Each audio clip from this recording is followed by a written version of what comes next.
आज जब यह शब्द बोले जाएंगे, तब इंसान यह महसूस करेगा कि वह इस धरती का सबसे ताकतवर प्राणी नहीं रहेगा, क्योंकि भविष्य में आने वाला प्रलय धीरे धीरे अपनी परछाएं फैलाना शुरू कर देगा और वह दिन दूर नहीं होगा जब पौराणिक शक्तियां वापस लौटेंगी और मानव इतिहास का सबसे भयावह अध्याय लिखा जाएगा। जब यह वीडियो शुरू होगा, तब आप एक कहानी नहीं सुन रहे होंगे, आप अपने ही भविष्य की चेतावनी सुन रहे होंगे। आने वाले समय में जब आसमान का रंग बदला बदला सा दिखेगा, जब सूरज की रोशनी में भी ठंडक महसूस होगी, तब इंसान यह समझ जाएगा कि कुछ ऐसा घटने वाला है जिसे रोक पाना अब उसके बस में नहीं रहेगा। भविष्य के उन वर्षों में जब विज्ञान अपनी आखिरी सीमाओं तक पहुंच चुका होगा, तब भी वह उस शक्ति को समझ नहीं पाएगा जो पृथ्वी की नींव को हिला देगी। भविष्य में इंसान ऊंची इमारतों, उन्नत हथियारों और कृत्रिम बुद्धिमत्ता पर गर्व करेगा। उसे यह भ्रम होगा कि उसने प्रकृति को जीत लिया है, लेकिन उसी भविष्य में प्रकृति और पौराणिक शक्तियां मिलकर इंसान को यह याद दिलाएंगी कि वह केवल एक अस्थायी अतिथि रहा है। समय बदलेगा, हवा बदलेगी और धरती के कंपन में एक अजीब सी बेचैनी महसूस की जाएगी। समुद्र की लहरें सामान्य नहीं रहेंगी, पहाड़ों की चुप्पी डरावनी हो जाएगी और जंगलों में ऐसी आवाजें गूंजेंगी जिन्हें इंसान केवल मिथक समझता आया था। भविष्य में लोग देखेंगे कि रातें लंबी होने लगेंगी, आकाश में अजीब आकृतियां उभरेंगी जैसे कोई अदृश्य शक्ति बादलों के पीछे से झांक रही हो।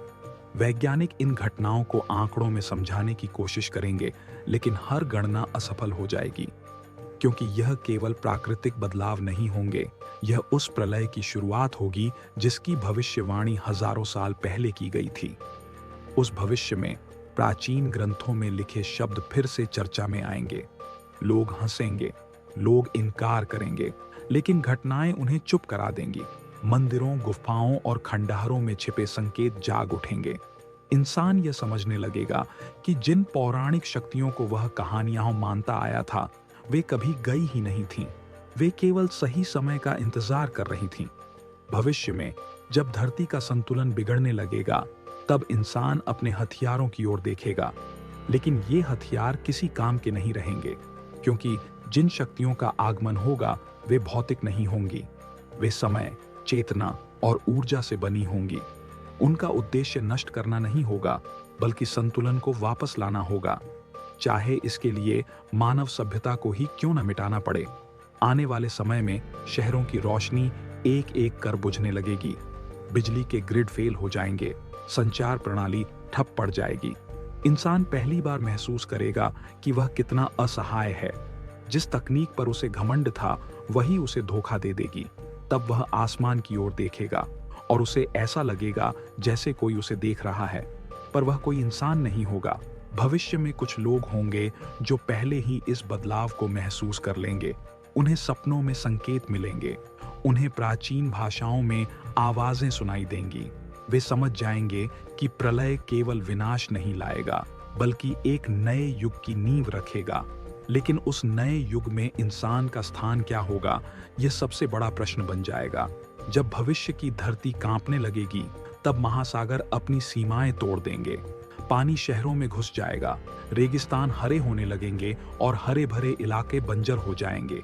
यह सब अचानक नहीं होगा, यह धीरे धीरे होगा, ताकि इंसान हर पल डर को महसूस कर सके, ताकि वह समझ सके कि वह कितना छोटा है।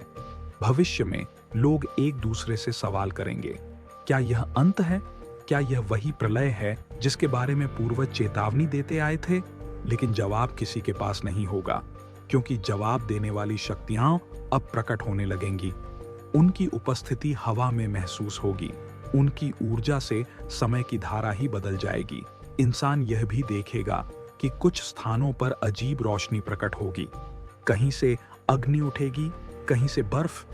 ये विरोधी शक्तियां नहीं होंगी, बल्कि संतुलन के दो छोर होंगे और इनके बीच फंसा होगा इंसान, जो अब सबसे कमजोर प्राणी बन चुका होगा। भविष्य में धर्म और विज्ञान के बीच की दीवार टूट जाएगी। वैज्ञानिक भी ग्रंथ पढ़ेंगे और संत भी आकाश की गणना करेंगे, क्योंकि अब सबको एक ही सत्य की तलाश होगी, कैसे बचा जाए। लेकिन प्रलय का नियम स्पष्ट होगा, जो संतुलन बिगाड़ेगा वही मिटेगा। आने वाले वर्षों में बच्चे ऐसे सवाल पूछेंगे जिनका जवाब किसी के पास नहीं होगा। वे पूछेंगे कि आसमान लाल क्यों है, कि धरती कांप क्यों रही है, और बड़े लोग चुप रह जाएंगे क्योंकि वे खुद डरे हुए होंगे। यह डर केवल मृत्यु का नहीं होगा, यह डर होगा अस्तित्व के खत्म होने का। भविष्य में कुछ लोग यह मान लेंगे कि इंसान का युग समाप्त होने वाला है, वे आत्मसमर्पण कर देंगे। लेकिन कुछ लोग संघर्ष करेंगे, वे पौराणिक संकेतों को समझने की कोशिश करेंगे। वे जानना चाहेंगे कि क्या इंसान के लिए कोई रास्ता बचा है। और तभी भविष्य के उस मोड़ पर जब सब कुछ टूटता हुआ लगेगा, एक रहस्य उजागर होने लगेगा। यह रहस्य बताएगा कि प्रलय पूर्ण विनाश नहीं है, यह एक परीक्षा है। यह देखने की परीक्षा कि इंसान ने क्या सीखा, क्या समझा और क्या वह संतुलन के साथ जीना सीख पाया।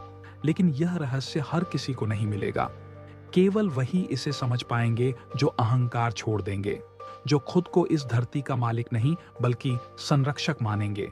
भविष्य में यही विभाजन होगा, एक ओर वे जो बदलेंगे और दूसरी ओर वे जो मिट जाएंगे। यह कहानी आगे और गहरी होती जाएगी, क्योंकि यह केवल घटनाओं की कहानी नहीं होगी, यह मानव चेतना के टूटने और फिर से जन्म लेने की कहानी होगी।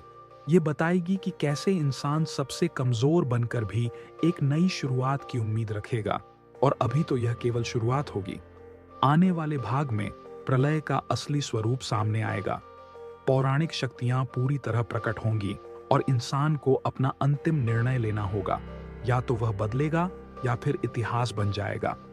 यह केवल एक कहानी नहीं होगी, यह भविष्य की वह गूंज होगी जिसे सुनकर भी अगर इंसान नहीं बदलेगा तो आने वाला कल उसे कभी माफ नहीं करेगा।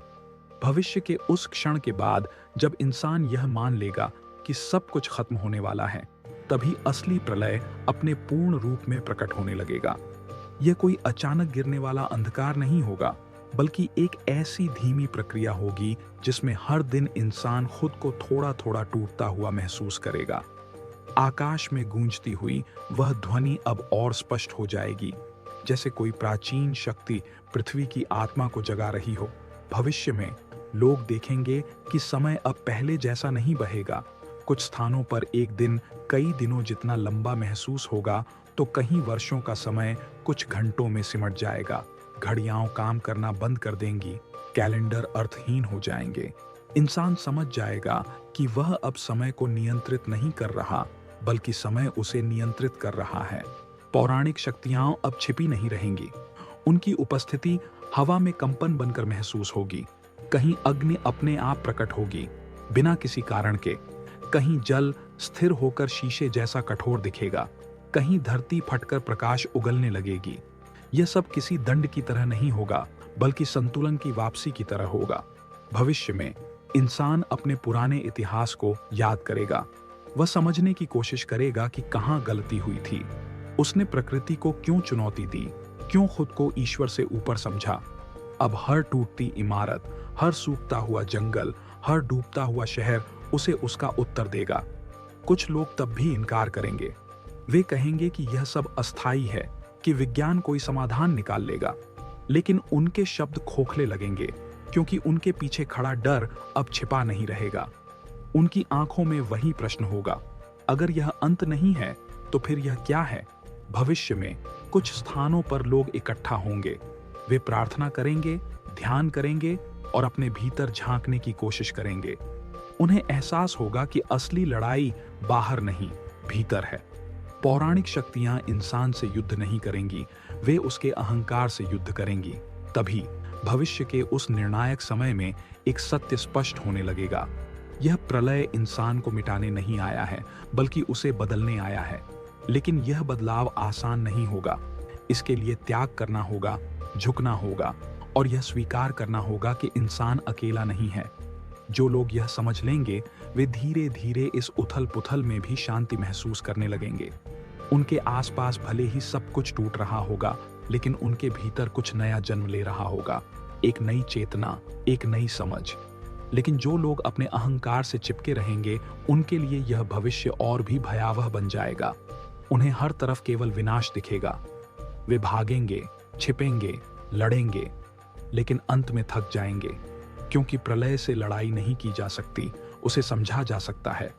भविष्य में इंसान देखेगा कि कुछ बच्चे इस बदलाव से डरेंगे नहीं, उनकी आंखों में आश्चर्य होगा, भय नहीं। वे सवाल पूछेंगे, लेकिन उनमें नफरत नहीं होगी। शायद यही संकेत होगा कि नया युग उन्हीं के माध्यम से जन्म लेगा। धीरे धीरे पृथ्वी की धड़कन स्थिर होने लगेगी, आकाश का रंग फिर से बदलने लगेगा, लेकिन यह पुराना नीला नहीं होगा, यह एक नया रंग होगा, जैसे किसी नई शुरुआत का संकेत। हवा में अब भी शक्ति होगी, लेकिन वह डरावनी नहीं लगेगी। भविष्य में जब प्रलय की तीव्रता कम होने लगेगी, तब इंसान पीछे मुड़कर देखेगा। वह अपने पुराने संसार को याद करेगा, लेकिन उस पर गर्व नहीं करेगा। उसे पश्चाताप होगा, और शायद यही पश्चाताप उसे आगे बढ़ने का अधिकार देगा। नया युग शोर के साथ नहीं आएगा, वह चुपचाप आएगा, बिना घोषणा के। और उस युग में इंसान सबसे ऊपर नहीं होगा, वह प्रकृति के साथ खड़ा होगा, उसके ऊपर नहीं। पौराणिक शक्तियां फिर से अदृश्य हो जाएंगी, लेकिन इस बार वे इंसान के भीतर एक चेतावनी छोड़ जाएंगी। यह चेतावनी हमेशा गूंजती रहेगी। अगर संतुलन फिर टूटा तो प्रलय फिर लौटेगा। भविष्य में यह कहानी केवल एक स्मृति बन जाएगी। लोग इसे सुनेंगे, सुनाएंगे, कुछ इसे मिथक कहेंगे, कुछ इतिहास। लेकिन जो इसे जी चुके होंगे वे जानते होंगे कि यह एक अवसर था, नष्ट होने और बदलने के बीच का अवसर। और अब जब यह शब्द समाप्त होने वाले होंगे, तब आप यह तय करेंगे कि आप किस ओर होंगे, क्योंकि यह कहानी केवल भविष्य की नहीं है, यह उस निर्णय की है जो इंसान हर दिन लेगा। अगर इंसान सीखेगा तो प्रलय एक शुरुआत बनेगा, अगर नहीं सीखेगा तो यही अंत बन जाएगा। भविष्य अब भी लिखा जाना बाकी रहेगा, और कल कैसा होगा यह आज के इंसान पर निर्भर करेगा। अगर यह कहानी आपको सोचने पर मजबूर कर देगी, तो यह केवल एक वीडियो नहीं रहेगा, यह एक चेतावनी बन जाएगा, एक संदेश बन जाएगा। और याद रखिए, प्रलय बाहर नहीं आएगा, वह पहले इंसान के भीतर आएगा।